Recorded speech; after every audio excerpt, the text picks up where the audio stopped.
नमस्ते। चलिए आज हमारे शरीर के एक ऐसे सिस्टम के बारे में बात करते हैं जो चुपचाप पर्दे के पीछे से सब कुछ चलाता है। जी हाँ, हम बात कर रहे हैं एंडोक्राइन सिस्टम की, हमारे शरीर का वो साइलेंट कंडक्टर। सोचिए जरा, हमारे शरीर में मैसेज भेजने के दो मेन सिस्टम हैं। एक है न्यूरल सिस्टम, जो एक हाई स्पीड टेक्स्ट मैसेज की तरह है। एक पॉइंट से दूसरे पॉइंट तक फटाक से पहुंचता है, लेकिन इसका असर बहुत थोड़ी देर रहता है। और दूसरी तरफ है हमारा एंडोक्राइन सिस्टम। ये एक तरह से कंपनी में भेजे गए मेमो जैसा है।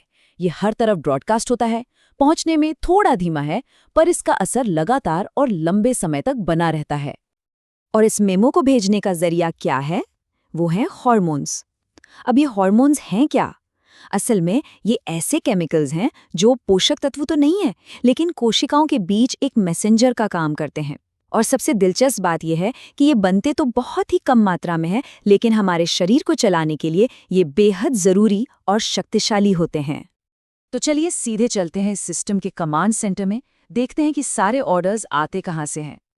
तो सबसे ऊपर बॉस की कुर्सी पर बैठा है सीईओ, हाइपोथैलेमस। ये हमारे दिमाग का वो हिस्सा है जो लगातार शरीर की जरूरतों को चेक करता रहता है और बड़े बड़े फैसले लेता है, बिल्कुल एक कंपनी के सीईओ की तरह। और सीईओ के ठीक नीचे कौन होता है? General manager. हमारे शरीर में ये रोल निभाती है पिट्यूटरी ग्रंथि। इसका काम है सीईओ यानी हाइपोथैलेमस से ऑर्डर लेना और उन्हें ऐसे एक्शन में बदलना जिन्हें शरीर के बाकी हिस्से समझ सकें। अच्छा, तो ये सीईओ और जीएम मिलकर काम कैसे करते हैं? इसकी पूरी एक चेन ऑफ कमांड है। सबसे पहले हाइपोथैलेमस एक हार्मोन रिलीज करता है, फिर वो हार्मोन एक स्पेशल वीआईपी रास्ते से, जिसे पोर्टल सर्कुलेटरी सिस्टम कहते हैं, सीधे पिट्यूटरी तक पहुंचता है। मतलब कोई ट्रैफिक नहीं, सीधा मैसेज जनरल मैनेजर तक। और आखिर में पिट्यूटरी एक्टिवेट हो जाती है और अपना खास हार्मोन सही टारगेट ग्लैंड तक भेज देती है। कितना सदावा सिस्टम है ना? चलिए अब कमांड सेंटर से निकलकर उन स्पेशलिस्ट ग्लैंड से मिलते हैं जो असल में जमीनी स्तर पर काम करते हैं। आप इन्हें शरीर की कंपनी के अलग अलग डिपार्टमेंट समझ सकते हैं। तो सबसे पहला और सबसे जरूरी डिपार्टमेंट है मेटाबॉलिज्म और एनर्जी डिपार्टमेंट। और इसके दो मेन प्लेयर्स हैं, थायराइड और पैंक्रियास। ये दोनों मिलकर ये पक्का करते हैं कि हमारे शरीर को सही वक्त पर सही एनर्जी मिलती रहे। अब पैंक्रियास का काम तो देखिए, ये कमाल का है। ये बिल्कुल एक थर्मोस्टैट की तरह काम करता है। जैसे ही हम कुछ खाते हैं और हमारे खून में शुगर का लेवल बढ़ता है, तो बीटा सेल्स इंसुलिन रिलीज करते हैं, जो सेल्स को शुगर सोखने का सिग्नल देता है। इससे शुगर लेवल वापस नॉर्मल हो जाता है। और अगर शुगर लेवल बहुत कम हो जाए, तो अल्फा सेल्स ग्लूकोगॉन रिलीज करते हैं, जो शरीर को स्टोर्ड शुगर इस्तेमाल करने के लिए कहता है। ये एक लगातार चलने वाला बैलेंसिंग एक्ट है। और अब मिलिए हमारी बॉडी की इमरजेंसी रिस्पॉन्स टीम से, यानी कि एड्रीनल ग्लैंड से। जब भी कोई तनाव या खतरे वाली सिचुएशन आती है, तो ये टीम एक्शन में आ जाती है। जैसे ही कोई खतरा महसूस होता है, ये ग्लैंड्स एड्रेनलिन और नॉर एड्रेनलिन रिलीज करती हैं।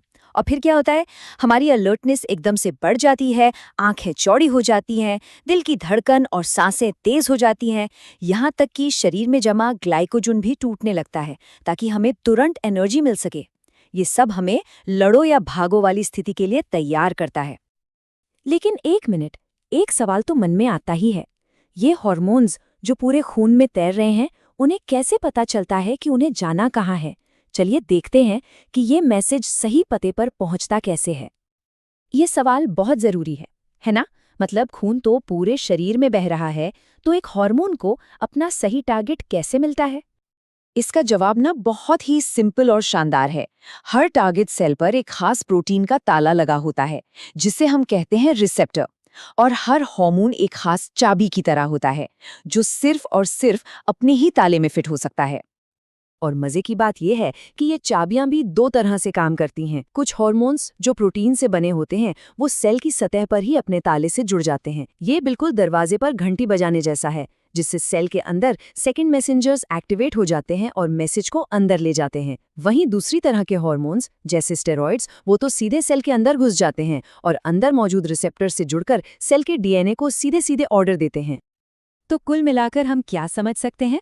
यही कि एंडोक्राइन सिस्टम हमारे शरीर का एक साइलेंट कंडक्टर है, एक ऐसा ऑर्केस्ट्रा मास्टर जो हमारे लंबे समय के स्वास्थ्य की धुन तैयार करता है। तो आज की बातचीत का सार क्या है? यही कि एंडोक्राइन सिस्टम कोई छोटा-मोटा सिस्टम नहीं, बल्कि हमारे शरीर का मास्टर रेगुलेटर है। ये सिर्फ एक दो काम नहीं करता, ये तो सब कुछ करता है। हमारे मेटाबॉलिज्म से लेकर हमारे मूड तक, हमारी ग्रोथ, हमारी नींद, स्ट्रेस, एनर्जी लेवल, सब कुछ ये चुपचाप लगातार काम करता रहता है, ताकि हमारे शरीर का पूरा ऑर्केस्ट्रा स्टेबल रहे। तो अब जब हम इस पूरे सिस्टम को समझ चुके हैं, तो एक सवाल सोचने के लिए छोड़ जाते हैं। हमारे शरीर के ऐसे कौन से साइलेंट सिग्नल हैं जिन्हें हम अभी इस पल में महसूस कर रहे हैं?